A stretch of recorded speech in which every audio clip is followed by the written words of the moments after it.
Hello, my friends. Operator Starsky reporting from Kiev, Ukraine. Today is day 595 of the failing Russian invasion in Ukraine, and amazing number of the toasted Russian troops were reported this morning.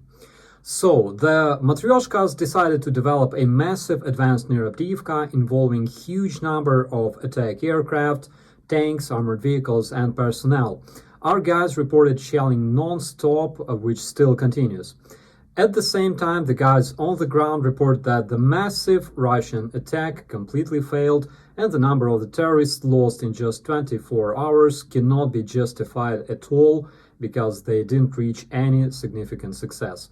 According to the reports, the Russian terrorists attempt good old meat attacks, like in Bakhmut, and to quote the Ukrainian defenders, the situation reminds of a shooting range. It's really hard because there's a lot of them, but it's possible to withstand.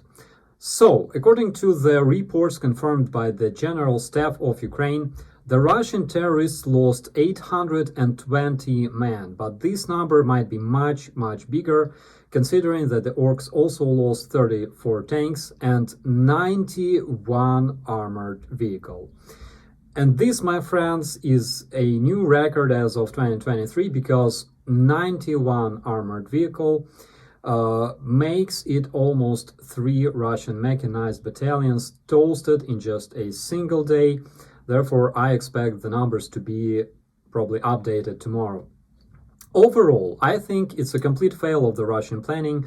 Also, Avdiivka was never taken by the Russians since 2014, and basically it's like a hell's gates for the Russian terrorists. And no matter how hard they try, they cannot stop the Ukrainian counteroffensive and will have to capitulate. No matter how many hundreds of thousands of the Russian terrorists will have to be eliminated before the collapse of the Moscovia. Probably Battle of Avdiivka will go down in history as one of the biggest Russian fails because Russian world is a joke, but at the same time, Ukrainian defenders are showing tremendous courage, fighting with literally hordes of the invaders on the ground, having little to none combat air support and smaller number of the artillery. And of course, because they're failing so bad, the only thing the Russian terrorists can produce is propaganda and fakes, because we all know that lies are the typical Moscovian feature. I'm sure that in the nearest future, you'll hear about 10 times Ukrainians who were shot defending from the advancing Russian troops, which, by the way, chair-born experts like Scott Ritter always like to say, not realizing that defenders losing more than the attackers at the preparing positions sounds like having sex in the name of virginity. But let's check out what the Russians prepared this time. So, one of the Russian fakes that caught my attention was about Hamas allegedly destroying Israeli Merkava tanks using the Ukrainian weapons that were, of course, delivered to Hamas by the corrupted Ukrainian military directly from the Ukrainian front lines. Yeah.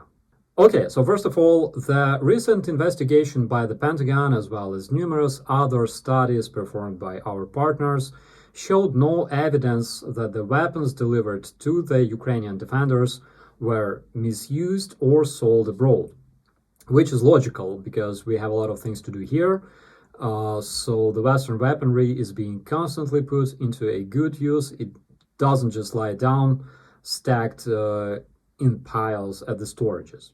Also, unlike Russians, Ukrainians don't really communicate with Russia-backed terrorist groups, and it's a known fact that the weapons used by Hamas to murder people in Israel were made and delivered from the giant gas station, for some reason referred to as Russia.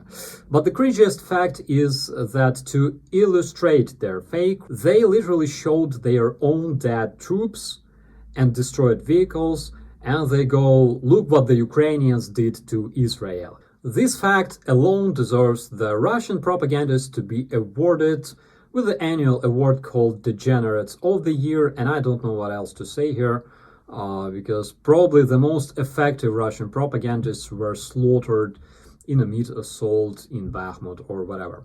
Another fake was shared in the official Russian media where this map was presented as Western plan of disassembling Ukraine. The Russians claimed it was published in the Moroccan media. At the same time, Morocco is a known supporter of Ukraine. They even gave us tanks.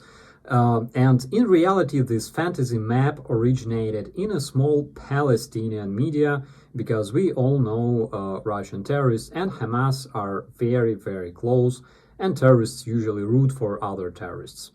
But the Russian propagandists, of course, will use every opportunity to break alliance between Ukraine and our Western and Eastern supporters and, of course, destroy civilized society from within. But in the end, the Russian collapse is inevitable and is only a matter of time. With that, I wish you a great day. My name is Operator Starsky, reporting from Kyiv, Ukraine. As always, be safe.